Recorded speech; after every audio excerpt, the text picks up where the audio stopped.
7 मकाम होते हैं इश्क में। 7। दिलकशी, उन्स, मोहब्बत,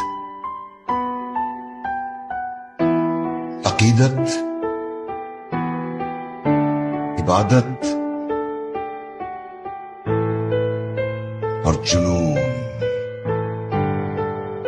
अब हम इश्क के 7वें मकाम पे हैं, मौत।